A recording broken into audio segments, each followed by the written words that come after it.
Nós estamos começando hoje um novo tempo litúrgico, um novo ano da igreja, com o primeiro domingo do Advento, que nos prepara para o Santo Natal. Que tempo bonito este! É um dos tempos mais bonitos do ano da igreja. Essas 4 semanas benditas. A cor é o roxo. Roxo do Advento significa espera, vigilância. Esperemos por ele, o seu dia vem. Coragem, Jesus vem. Então, 4 semanas roxas. O roxo de quem vigia com amor. Nas 2 primeiras semanas, a igreja nos faz pensar, meditar e acordar a esperança pelo final dos tempos. Porque Cristo vem, como diz São Paulo, não fiqueis a lembrar coisas passadas. Eis que eu estou para fazer uma coisa nova.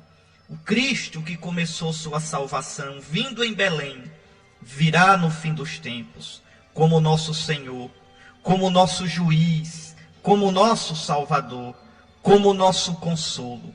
Nessas 2 primeiras semanas, todas as leituras, as orações da igreja nos convidam precisamente a acordar, a sair do marasmo de uma vida boba e esperar o Cristo que vem.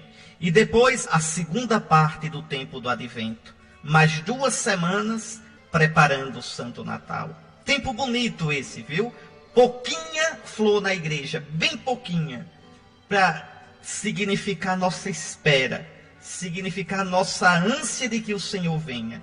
O glória não se canta na missa, nos domingos do Advento, a não ser numa missa de padroeiro, uma missa de festa. Então, esses são sinais desse tempo sagrado. E é muito bonito porque a primeira frase do ano da igreja, a primeira frase, está lá no missal, para o início da missa deste primeiro domingo, é tirada do Salmo 24. Belíssima. A vós, meu Deus, elevo a minha alma. Confio em vós, que eu não seja envergonhado. Não se riam de mim, meus inimigos, pois não será desiludido quem em vós espera. Que coisa mais bonita. A vós, meu Deus, elevo a minha alma. A ti, Senhor, elevo minha alma e meus olhos. No início deste tempo santo de preparação para o Natal do teu Cristo, quando tua Igreja Santa nos faz pensar no fim e na finalidade de tudo. A ti, ó Eterno, elevo minha alma, meus olhos, meu afeto, minhas mãos. Que é o homem, Senhor? Que somos nós sem elevar os olhos a ti? Que é este pobre filho de Adão, este tão limitado e quebradiço vaso de pó da terra, sem abrir-se a ti, infinito, saudade do nosso coração. A ti, meu Deus, elevo a minha alma, e respiro, e encontro paz, e compreendo que apesar das 1000 contradições da existência, e dos outros 1000 perigos do caminho da vida, tudo tem sentido, e nossa corrida não é uma corrida em vão. Confio em ti, Deus fidelíssimo, que prometeste sem precisares prometer, e prometendo não traz jamais. Pelo contrário, fazes sempre mais que aquilo que prometes. Confio em ti de todo o meu coração. Confio em ti para todos os dias deste novo ano litúrgico que começa. Confio em ti por toda a minha vida. A ti quero sempre elevar meus olhos e desejo fazer de minha existência um canto de amor a ti, ainda que às vezes desafinado e desencontrado. Assim, ó Senhor Santo e Eterno, Deus único e verdadeiro, saudade da minha alma, paixão do meu coração, sonho de minhas noites tristes, repouso de minhas buscas. Assim, que eu não seja desiludido na minha esperança, decepcionado na minha confiança. Confio em ti. Não se riam de mim, meus inimigos. Não se riam de mim a impiedade, a descrença, o materialismo, a mediocridade, o acomodamento no que é raso e sem ideal. Não se ria de mim a minha escuridão interior, que às vezes deseja sufocar a luz de teu Cristo, que fizeste um dia brilhar gozosamente no meu coração. Ó Deus Santo de Israel, ó sorriso de Abraão, fortaleza e luta de Jacó, ó amigo de Moisés, sustento de Davi, terno amor de Jeremias, ó 3 vezes santo de Isaías, ó pureza esplendorosa de Ezequiel, amparo de Jó, esperança de Coelete, exultação da Virgem Santa, sonho do casto José, zelo de João Batista, alegre fidelidade de Simeão, ó sustento da humanidade, saudade da criação toda, ó paz e tormento do pobre coração humano, eu elevo meus olhos a ti, eu confio em ti, a ti me entrego e em ti espero, que eu não seja envergonhado, pois não será desiludido quem em ti espera. Esse é o sentimento, meus irmãos, da igreja, neste primeiro domingo do Advento. Somos tão sozinhos, somos tão pobres, a nossa vida é tão incerta. A Santa Igreja caminha num mundo tão frágil, tão pobre. É em Cristo, é no Deus Santo a sua força, é no Deus Santo a sua esperança, é o Santo Messias o seu alicerce. A vós, meu Deus, elevo a minha alma, confio em vós, que eu não seja envergonhado, não se riam de mim meus inimigos, pois não será desiludido quem em vós espera. Muito bem, é esse o sentido deste tempo do Advento, que nós elevemos nossos olhos para os céus, que nós elevemos nossas mãos para o Senhor e nele coloquemos a nossa esperança. Agora vamos fazer uma pequena pausa para retornarmos depois com a primeira leitura da missa deste domingo. Deixa eu ler para vocês a oração da missa de hoje, que é belíssima, e que eu queria fazer também dessas palavras aqui, a nossa oração hoje. Ó Deus Todo-Poderoso, concedei a vossos fiéis o ardente desejo de possuir o reino celeste, para que, acorrendo com as nossas boas obras ao encontro do Cristo que vem, sejamos reunidos à sua direita na comunidade dos justos. Que coisa bonita, né? O ardente desejo de possuir o reino celeste. Quem deseja o céu não se apega às coisas da terra. Quem deseja o céu de verdade não se escraviza às bagatelas, às coisas bobas desse mundo. Quem deseja o céu, meus irmãos, vive de tal modo entre as coisas que passam, que podem abraçar as que não passam. Está aí o profeta Isaías, é um dos personagens fortes do tempo do Advento. São personagens que a igreja escolhe, personagens que vão nos ajudar a viver bem esse tempo e a nos preparar bem para o Santo Natal. Quem são eles? Isaías. Vocês vão escutar demais as leituras desse tempo, tiradas de Isaías, profeta. Quem mais? São José. Quem mais? João Batista. Quem mais? Simeão, Nossa Senhora. São aqueles que, de verdade, com o coração pobre, nos ensinam a desejar o Senhor, a esperar a salvação não do homem, mas a salvação do Senhor. Veja, nessa leitura de hoje, o profeta nos anuncia uma coisa linda. Anuncia a salvação que virá. Acontecerá nos últimos tempos. Que tempos são esses? São os tempos do Messias. Acontecerá quando o Messias vier. Aí você pode perguntar, Dom Henrique, é quando ele vier em Belém? Ou é quando ele vier no fim dos tempos? As duas coisas. É preciso entender, meus irmãos, que nós estamos nos últimos tempos. Que nós estamos no tempo final, no tempo de Cristo. Esse tempo de Cristo é aquele que começou com a sua piedosa vinda em Belém, se prolonga nesse tempo do Espírito Santo de Cristo na igreja. É o Espírito quem está agindo agora na igreja, mas é o Espírito dado por Cristo.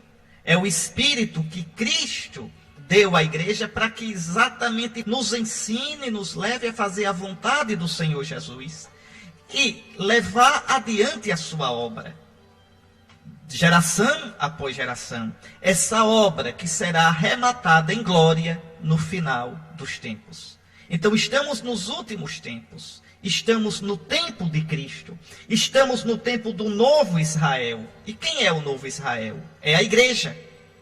É a igreja o novo Israel. É a igreja a nova Jerusalém. É a igreja a nova Sião. É a igreja o novo templo de Deus. É a igreja a nova casa de Deus. Então, aí a gente compreende agora por que essas leituras de hoje.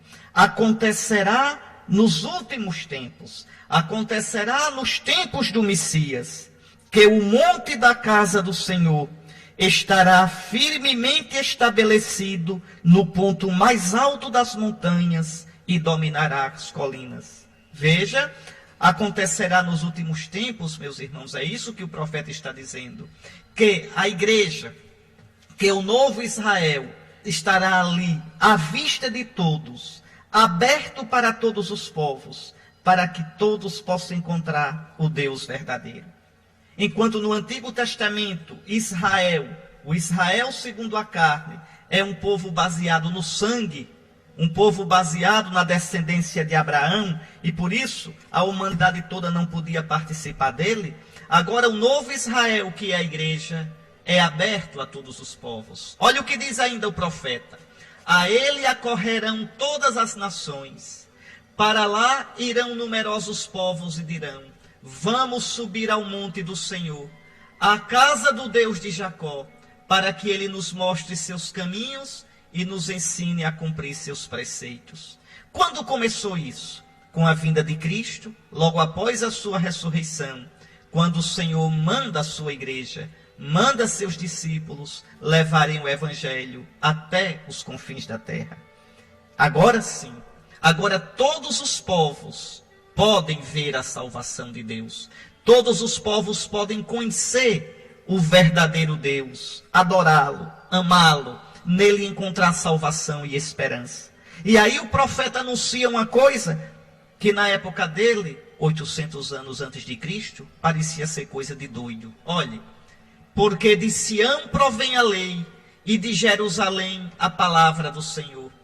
Ele há de julgar as nações e arguir numerosos povos. Então, aqui o profeta prediz que do povo de Israel, do velho povo, sairá para todos os povos, para numerosos povos, a salvação, contida na lei, na luz do Senhor, que é Jesus Cristo. Que coisa impressionante. E quando os homens se abrem para esse Jesus, quando os homens se abrem para o Messias, o que acontece? Uma coisa impressionante.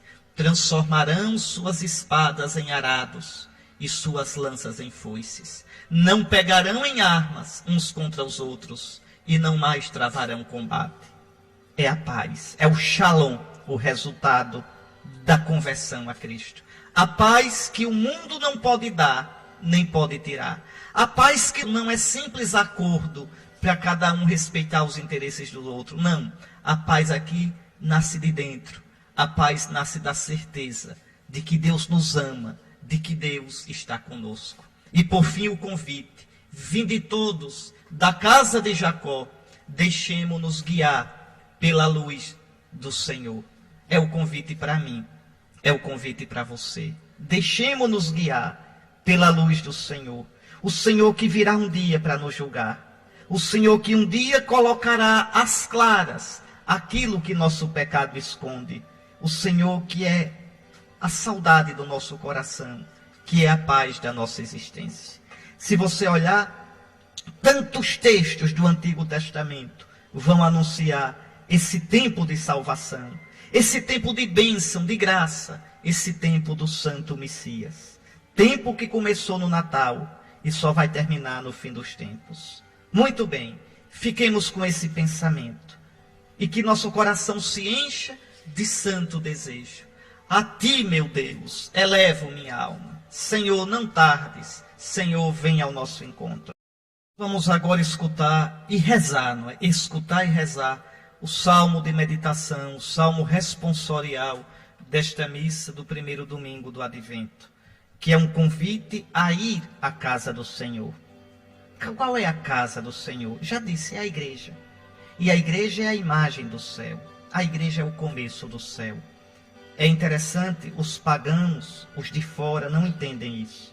Os de fora veem a igreja simplesmente como uma instituição, como outra qualquer. Não entendem que a alegria de ser igreja é precisamente essa. A gente saber que nela a gente encontra o Cristo vivo, a sua graça, o seu amor, a sua misericórdia. Essa é a força da igreja. Esta é a vida da igreja. Esta é a razão de ser da igreja. É a alma da igreja. Que alegria quando ouvi que me disseram: vamos à casa do Senhor. Porque lá, nesta casa do Senhor, nesta Jerusalém celeste, a sede da justiça está. Qual é a sede da justiça? É o trono de Davi, do verdadeiro Davi, de Cristo. Lá está o Senhor. Lá está o Santo Messias, aquele que fez sua igreja, aquele que escolheu a sua igreja, aquele que se uniu à sua igreja, ama a sua igreja e sustenta a sua igreja, apesar de nossas fraquezas, a minha, da sua, das nossas infidelidades. Vamos então rezar esse salmo. Todos os povos, iluminados pela luz de Cristo, entrem na Santa Igreja e nela encontrem a salvação do Senhor. Aquilo que a gente escutou na primeira leitura, de certo modo, continua nesta segunda leitura. São Paulo, agora aos romanos, aconselha os cristãos a não esquecerem que o dia do Senhor vem. Isaías, o santo Isaías, se quiserem dizer, falava dos últimos tempos, acontecerá nos últimos tempos.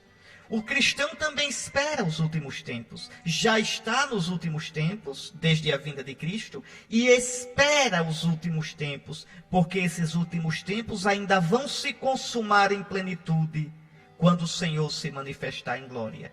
Então, o cristão deve viver hoje, deve viver sua vida, sem nunca esquecer que caminha para o encontro do Senhor.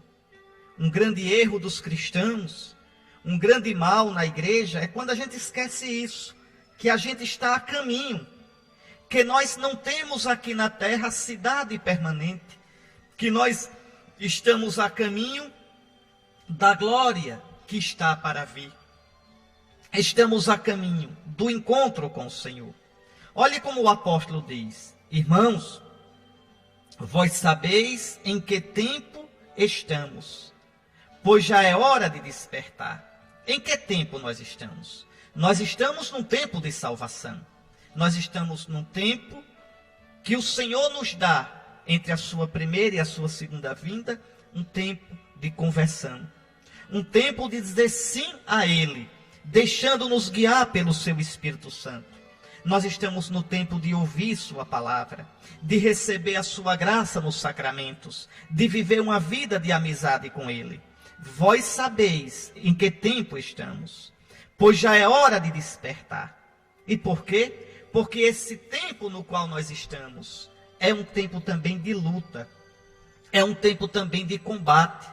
O Apocalipse fala em 1000 anos que o Senhor nos dá. 1000 anos quer dizer um tempo sem medida, um tempo indefinido. 1000 anos nos quais os justos reinam com Cristo. Quando será esses 1000 anos? Nós estamos nele.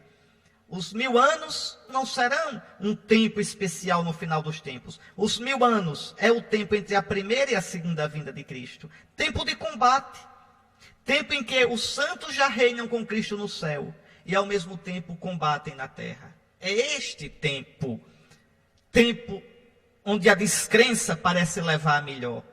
Tempo onde a imoralidade é que faz sucesso. Tempo no qual é chique bater no cristianismo, ridicularizar os cristãos e o que é de Cristo. Nós estamos neste tempo. Sabeis, diz São Paulo, em que tempo estamos vivendo. Mas é também um tempo de graça.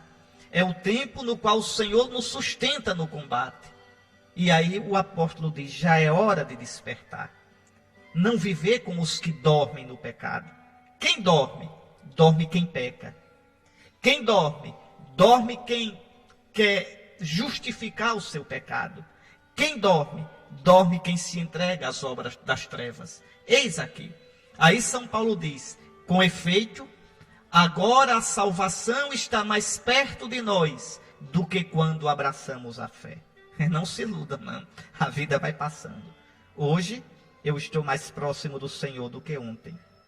E amanhã estarei mais próximo que hoje. Minha vida passa. Tudo passa. A noite já vai adiantada. O dia vem chegando. A noite deste mundo vai adiantando-se. O dia do Senhor vem. Começará para mim no momento da minha morte. E se manifestará plenamente no final dos tempos. Então, devo vigiar. Devo fazer minha vida valer a pena. Porque minha vida é um encontro marcado com o Senhor. E aí o apóstolo diz, despojemo-nos das ações das trevas e vistamos as armas da luz. Não tem coisa pior, não tem coisa mais pobre, não tem coisa mais miserável que um cristão que se diz cristão e vive segundo o mundo. Pensa como o mundo, age-se como o mundo, fala como o mundo. Não, despojemo-nos das ações das trevas e vistamos as armas da luz. Procedamos honestamente, como em pleno dia. Que dia? O dia do Senhor. Quando a luz do Senhor brilhar. Jesus vai dizer no Evangelho, é agora o julgamento deste mundo. É agora. Quem crê no Filho do Homem não é julgado. Quem vive de acordo com Cristo não é julgado. Quem não crê já está julgado. O juízo de Deus diante de nós começa em cada ação minha, em cada escolha, em cada atitude. Procedamos honestamente como em pleno dia. E aí São Paulo vai dar alguns exemplos. Nada de glutonerias e bebedeiras, nem de orgias sexuais e imoralidades, nem de brigas e rivalidades. Pelo contrário, revesti-vos do Senhor Jesus Cristo. Eis aqui. Isaías dizia, acontecerá nos últimos dias. E São Paulo diz como nós devemos nos preparar para esses últimos dias. Dias do Messias. Nós estamos nos últimos dias. Nós já sabemos que o Senhor nos deu a sua salvação.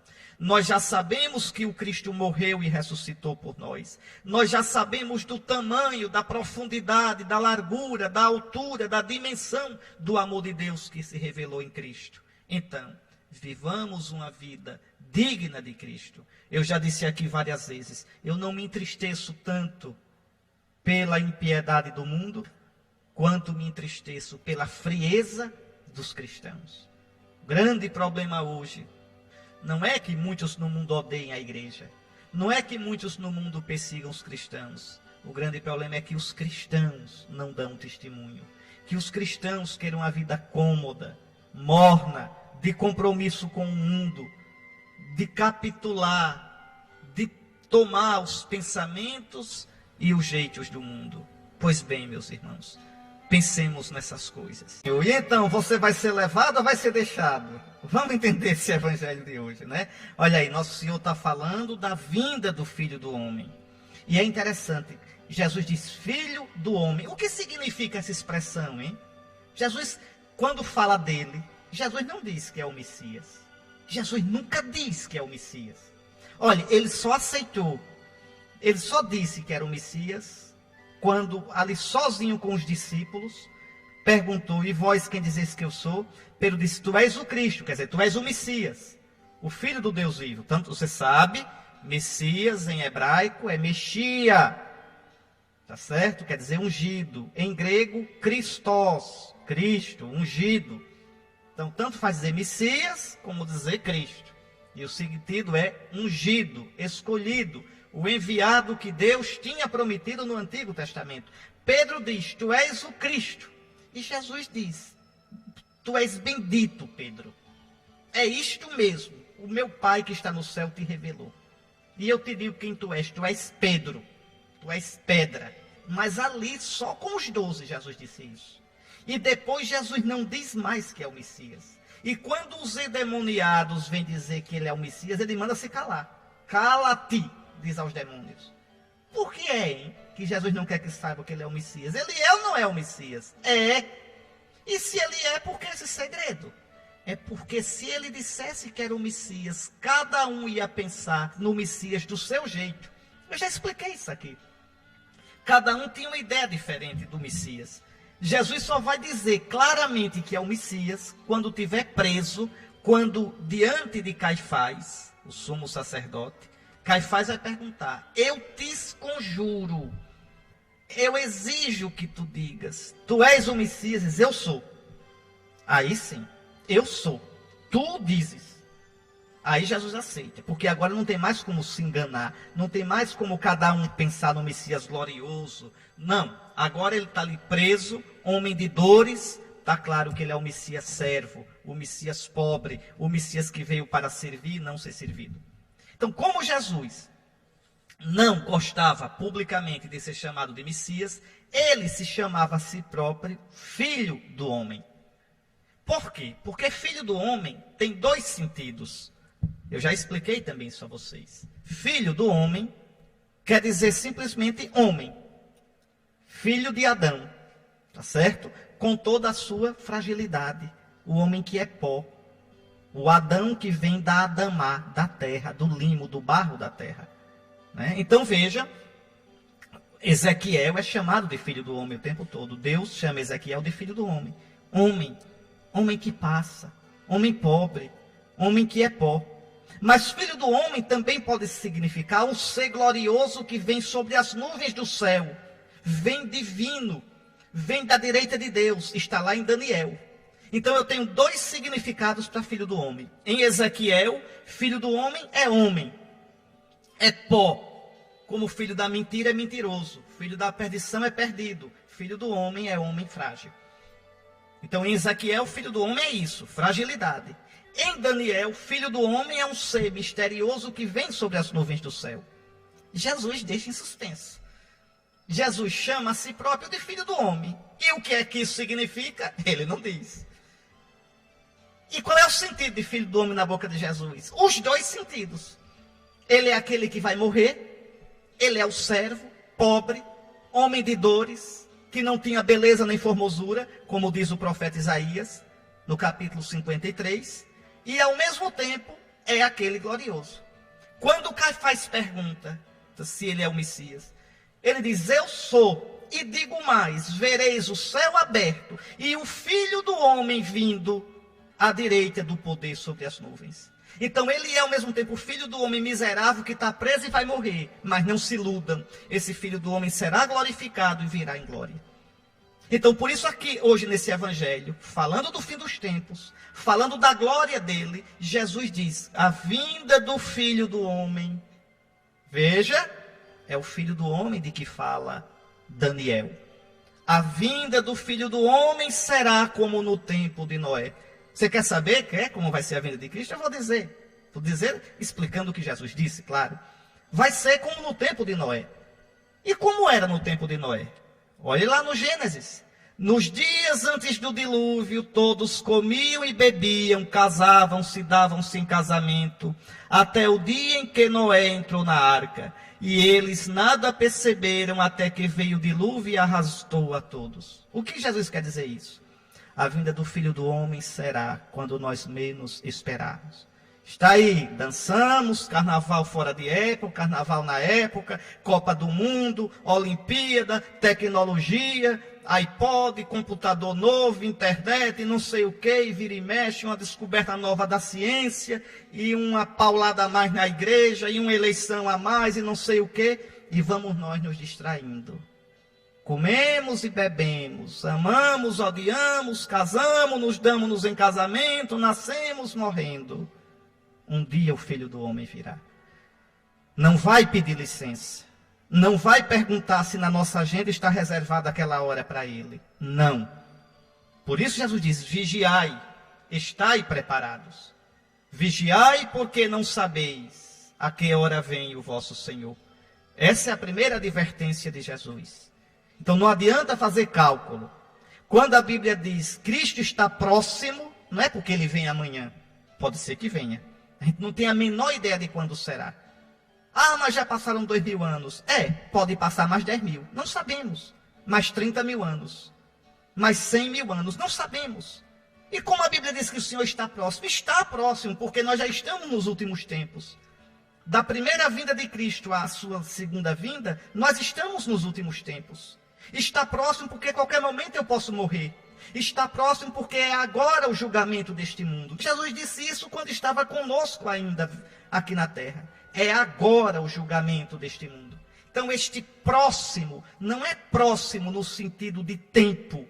É próximo no sentido de urgência. É próximo no sentido de decisão. É próximo no sentido de apelo. É próximo no sentido de anseio. É próximo no sentido de importância das decisões da sua vida. Porque a nossa vida neste mundo é semente de eternidade. Assim acontecerá também na vinda do Filho do Homem. Aí atenção que Jesus vai dizer, preste atenção. 2 homens estarão trabalhando no campo, um será levado e o outro será deixado. 2 mulheres estarão moendo no moinho, uma será levada e a outra será deixada. E aí, você vai ser levado ou deixado? O que é que isso significa? Primeiro observe, olha, 2 homens no campo, 2 mulheres no moinho. Estão fazendo coisas do dia a dia. Está vendo? Posso estar no meu trabalho, posso estar na minha família, posso estar no meu divertimento. É no dia a dia que o Senhor vai nos encontrar. E aí Jesus previne, um será levado, outro será deixado. Levado com o Filho do Homem, ou deixado no inferno. Deixado sem o Filho do Homem. Isso aqui é importante. Cuidado. Jesus veio para salvar o mundo todo. O mundo está salvo por Jesus. O universo, no fim dos tempos, vai ser glorificado. A humanidade vai ser salva como um todo, mas não quer dizer que todos serão salvos. Todos receberam a salvação pelo sangue de Cristo. A todos é oferecida a salvação, mas vai depender de eu receber ou não na minha vida. Isso aqui é importante, sabe por quê? Porque hoje a gente vive na moita, não é moita bonita não, na moita feia do todo mundo faz. Ah, mas todo mundo faz assim. Então eu faço também. Ah, mas todo mundo pensa assim. Então eu penso também. Todo mundo fala assim. Então eu falo também. Você não vai ser julgado por todo mundo. Os seus atos, a sua vida, a sua responsabilidade diante de Cristo. Um será levado, outro será deixado. Onde eu estarei, Senhor, quando tu vieres? Eu serei levado ou eu serei deixado? Eu estarei à tua direita ou estarei à tua esquerda? Tu haverás de me dizer, vem bendito de meu Pai, ou tu me dirás aquela palavra mais triste que uma pessoa pode escutar, aparta-te de mim, eu não te conheço. Não adianta me esconder na moita do todo mundo faz. Não adianta me esconder na irresponsabilidade de dizer, ah, mas todo mundo fazia assim. Não. Não é todo mundo. A vida é minha. A escolha é minha. A decisão é minha. Meu inferno ou meu céu, eu começo a construir agora. É isso que Jesus quer dizer. Deixa eu lhe fazer uma pergunta. E eu vou fazendo aqui para mim também. Se o Senhor vier hoje, se hoje o Senhor me chamasse pela morte, eu estou preparado? Eu serei levado ou eu serei deixado? Vejam que coisa, que mistério tão grande. Portanto, diz Jesus, ficai atentos, porque não sabeis em que dia virá o Senhor. Compreendei bem isto. Se o dono da casa soubesse a que horas viria o ladrão, certamente vigiaria e não deixaria que a sua casa fosse arrombada. Por isso também vós ficai preparados. Na hora em que menos pensais, o Filho do Homem virá. Isso não é brincadeira. Nós estamos nos últimos tempos. Acontecerá naqueles dias, que o Senhor virá, e virá em glória, e virá para nos julgar. Toda essa espera da vinda do Cristo não deve ser para nós uma tristeza, não, mas é uma alegria. Ele não vem para condenar, ele vem para salvar. Ele vem e a sua vinda será para nós alegria, glória, felicidade sem fim, desde que eu me abra para ele. É interessante, vocês vão escutar hoje, nesse domingo na missa, no próximo, o prefácio do Advento tão bonito.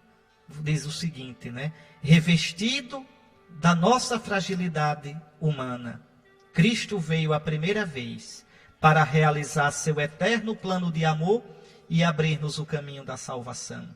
Revestido da sua glória, ele virá uma segunda vez para nos conceder em plenitude os bens prometidos que hoje, vigilantes, esperamos. Então, coragem, coragem, Cristo vem. Vem porque te ama, vem para te salvar. Que tu estejas preparado para acolhê-lo na sua vinda. Muito bem, um santo tempo do advento para vocês. Que com Maria saibamos esperar o Cristo que vem. O Senhor esteja convosco. Abençoe-vos o Deus Todo-Poderoso, Pai, Filho e Espírito Santo.